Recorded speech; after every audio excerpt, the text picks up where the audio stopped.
तो प्रभु यीशु मसीह में आप सभी का स्वागत है और सभी को जय मसीह की। तो मेरे प्रियो, आज से हम हमारे बाइबल रीडिंग में कुरिन्थियों के नाम की संत पौलुस की पहली पत्री को पढ़ेंगे और वचनों से आशीष प्राप्त करेंगे।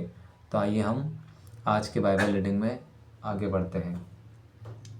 तो सबसे पहला अध्याय संत पौलुस की ओर से, जो परमेश्वर की इच्छा से प्रभु यीशु मसीह का प्रेरित होने के लिए बुलाया गया, और भाई सोस्थिनेस की ओर से परमेश्वर की उस कलीसिया के नाम जो कोरिन्थुस में है, अर्थात जो नाम मसीह यीशु में पवित्र किए गए और पवित्र होने के लिए बुलाए गए हैं, उन सब के नाम भी जो हर एक जगह हमारे और प्रभु यीशु मसीह के नाम से प्रार्थना करते हैं।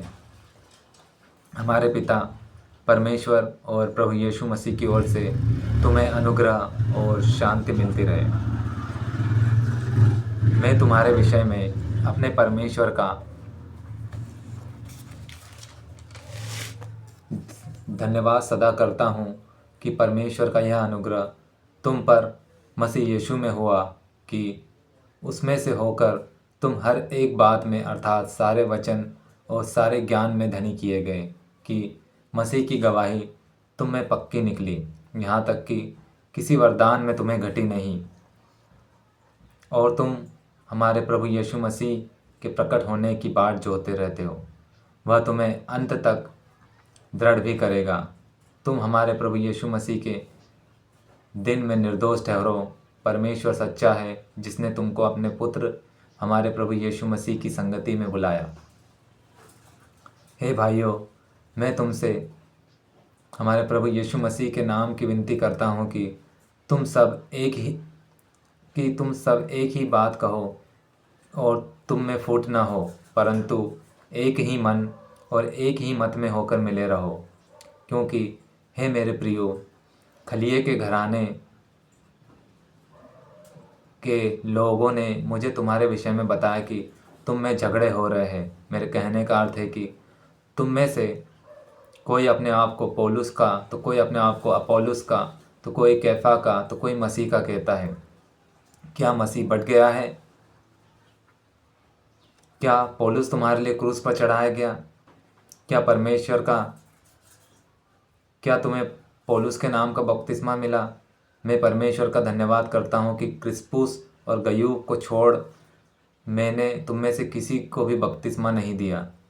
कहीं ऐसा न हो कि कोई कहे कि मैं तुम्हारे नाम पर बपतिस्मा मिला।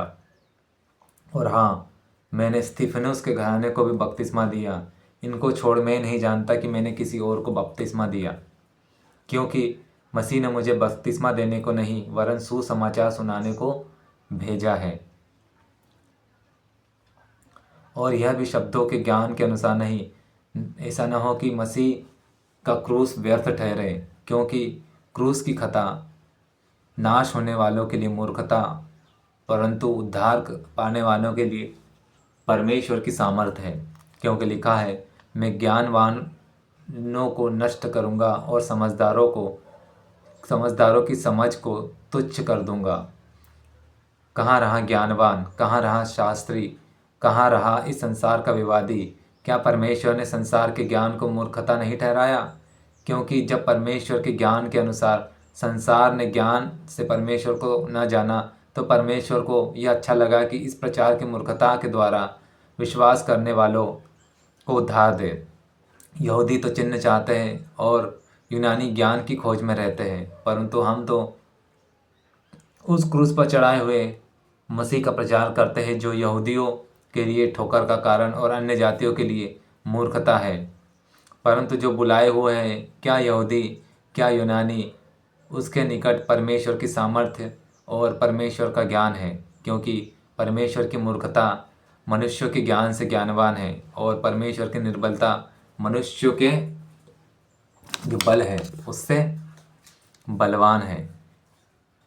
फिर आगे लिखा है, हे भाइयों, अपने बुलाए जाने को तो सोचो कि न शरीर के अनुसार बहुत ज्ञानवान और न बहुत सामर्थी और न बहुत कुलीन बुलाए गए, परंतु परमेश्वर ने जगत के मूर्खों को चुन लिया है कि ज्ञानवानों को लज्जित करे, और परमेश्वर ने जगत के निर्बलों को चुन लिया है कि बलवानों को लज्जित करे।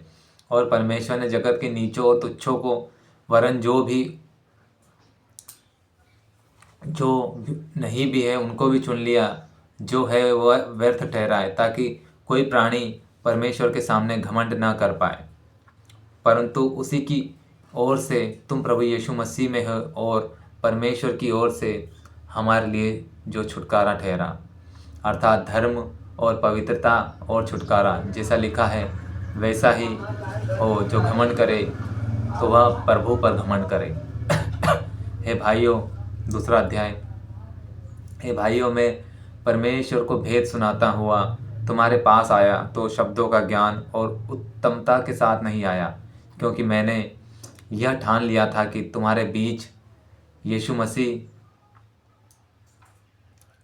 वरन क्रूस पर चढ़ाए हुए मसीह को छोड़ और किसी बात को न जानूं। मैं निर्बलता और भय के साथ बहुत थरथराता हुआ तुम्हारे साथ रहा, और मेरे वचन और मेरे प्रचार में ज्ञान की लुभावनी वाली बातें नहीं, परंतु आत्मा और सामर्थ्य का प्रमाण था। इसलिए मैं तुम्हारा विश्वास मनुष्यों के ज्ञान पर नहीं, परंतु परमेश्वर की सामर्थ्य पर है।